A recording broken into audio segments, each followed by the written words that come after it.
Hello students, I'm your Arpita ma'am and today we are going to start our new chapter. I hope you're good, healthy, wealthy, fine and all fine. Okay, so we are going to study this chapter, statistics. In this chapter, we are going to start with the word data, and after that we are going to understand it, we are going to make it arrange, and we are going to learn how to do questions with that.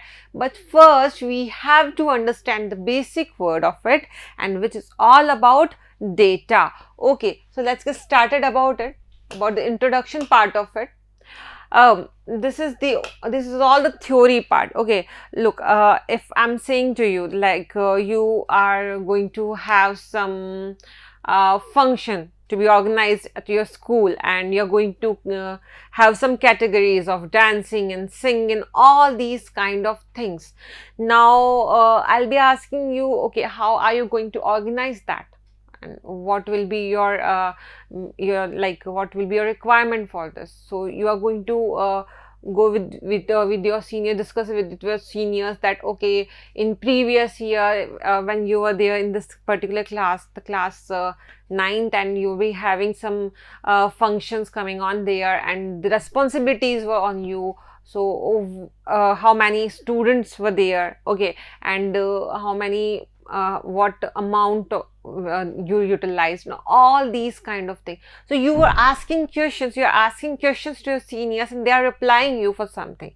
Okay, and these some things are like this student number is there, and this amount of money will be spent on the food per plate, okay, or this will be spent on the decoration, and all these such kind of things. These number of chairs will be there on the stage, okay, and for the parents, these number of chairs that should be there, because last time we sat on like that, these number of chair, and that was sufficient, not more, not less. Okay, so such kind of things they are telling you, the numbers they are telling you. What are these numbers? What you call it frequently? You all call it, we are collecting data, we are collecting information. So this information that you are collecting in numbers is basically the data. Again, I'm telling you, this particular information that you are collecting in numbers, in mathematics, this is your data, and you are going to organize it. You are going to make tables for the same to actually bifurcate in more proper way, more good way, that you and any other person that will see this proper information will be going to understand it more beautifully, more good,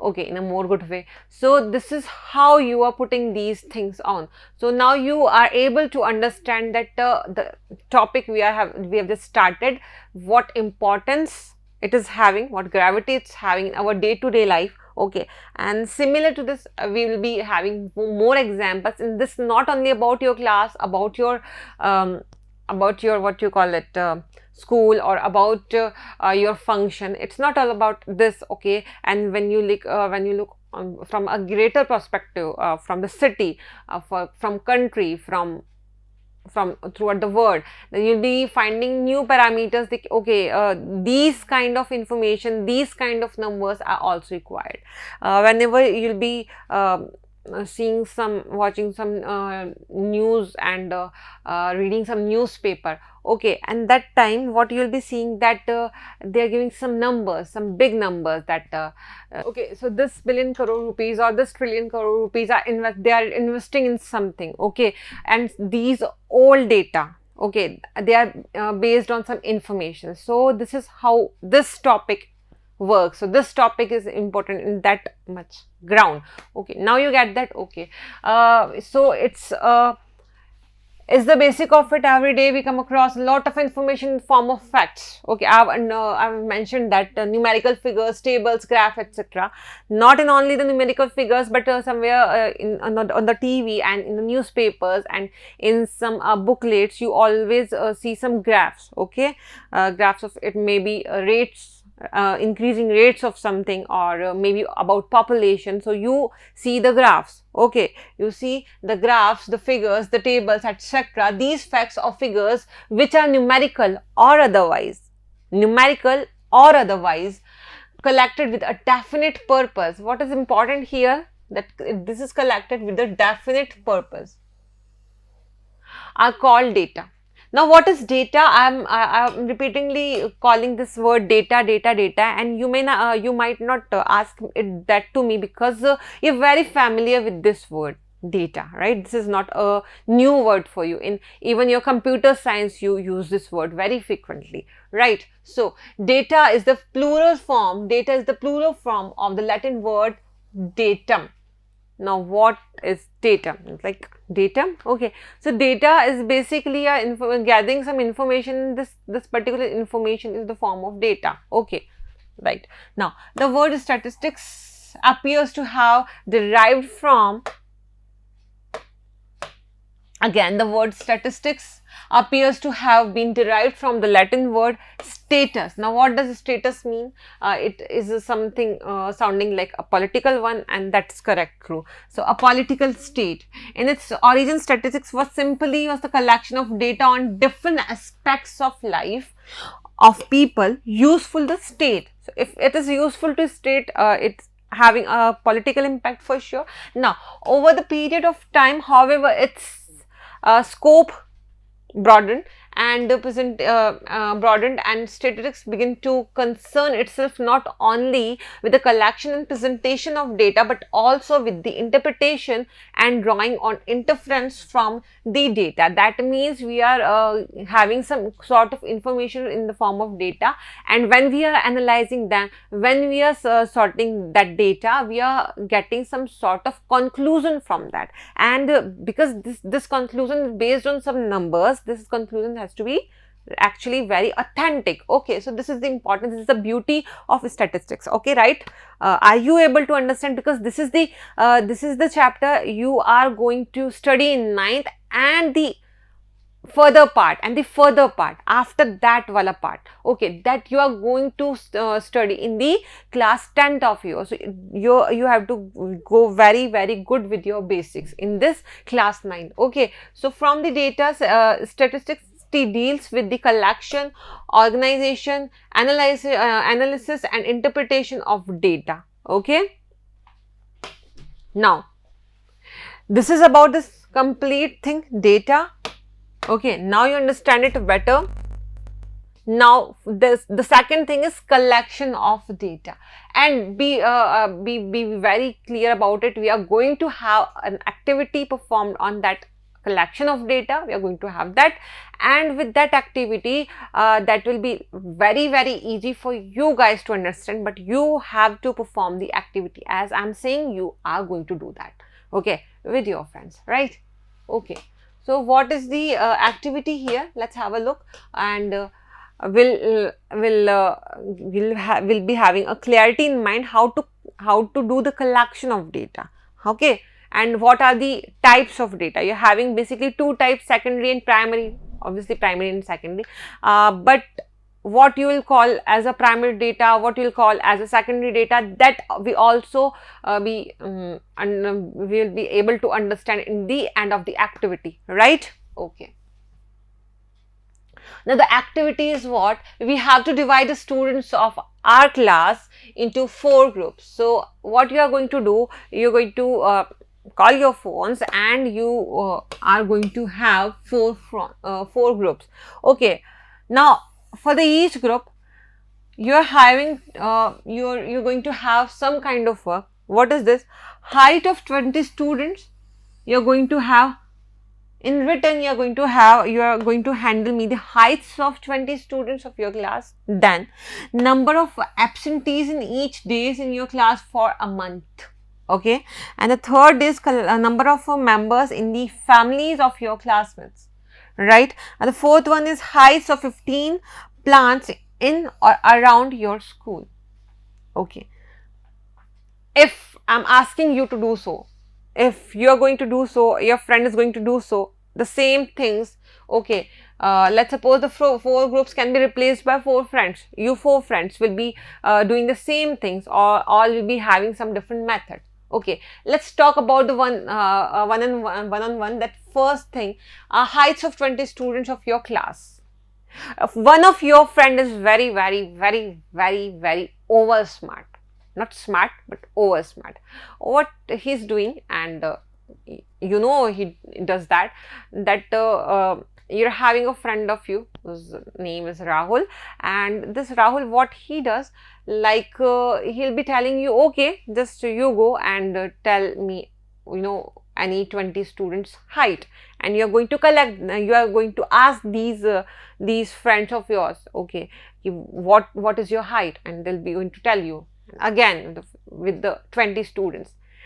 Other than Rahul, you and your two friends, that makes you three, okay, so you three students are going to call random students of your class and going to ask their heights. Now what Rahul is doing, he's playing smart.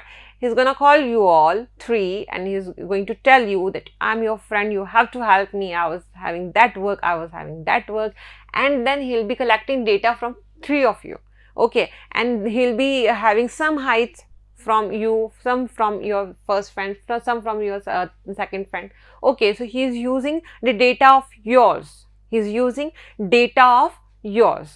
okay, and then he's gonna tell me, ma'am, these are the heights of 20 students of the class that I contacted, okay, and I asked them, okay, so and I was like, okay, and when I'm analyzing, maybe, okay, I can find out that, okay, these 20s are from these three, okay, let it go in some sites. But what is the motive of taking this example?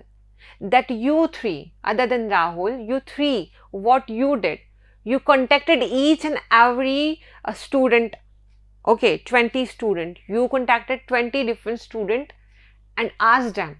So who prepared the data? You yourself prepared the data, right? Because you yourself prepared the data, that means that is going to be what? Primary data. What it is going to be? Primary data.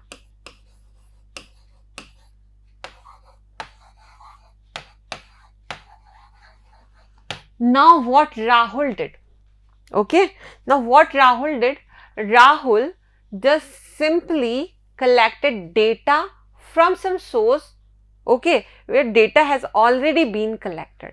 So if you are using some magazine, some newspaper, some news channel, or any source, any files from your school, okay, if you are having some good terms with your teacher and you know that this particular teacher is having the heights of all the students registered, and you are going to ask that particular teacher and is going to hand over that to you, and that's very rare, but if it happens, then you're having also not the primary data. Then what kind of data it is, what you are getting from your school teacher register, what Rahul is getting from three of you, what is that data? That data is secondary data,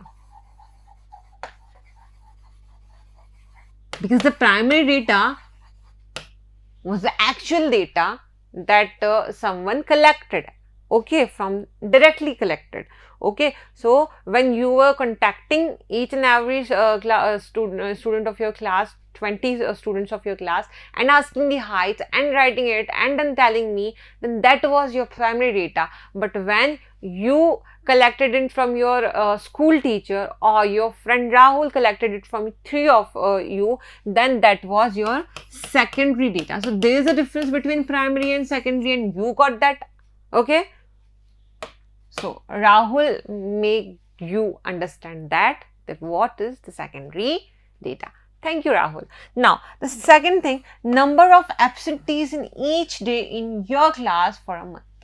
Again, number of absentees in each day in your class for a month. Now, what is this?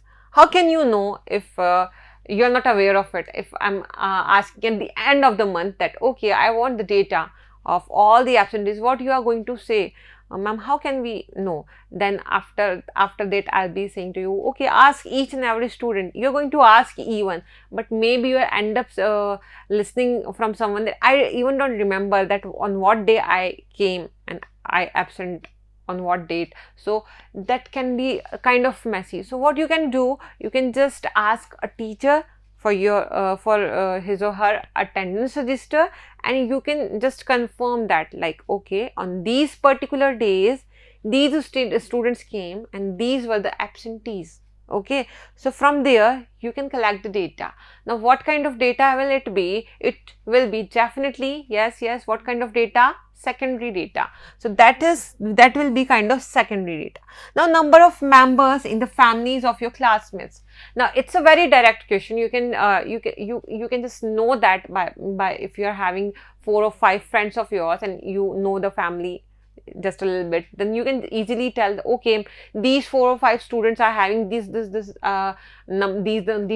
numbers of family members, and rest of and for the rest of them you can just directly ask them, okay, what are the numbers of your family member. Okay, so you can just ask that. So this is going to be I guess direct approach in most cases. And height of 15 plants in or around your school. If I'm going to ask you, I need to have the heights of 15 plants in or around your school. So here's not any data available based on it, because it's not a data that is frequently asked. So what you are going to do, you are going to put your foot outside your school or inside that ground, and you're going to measure each tree's heights, and you're going to make it 15, and then you're going to show me or your teacher or your elder sister or brother, whatever. Okay, and then what you're going to do, you are going to have the height of 15 plants in or around your school. Okay, so this is for this thing that you yourself will do that. If you yourself will do that, that will be surely what? A primary data.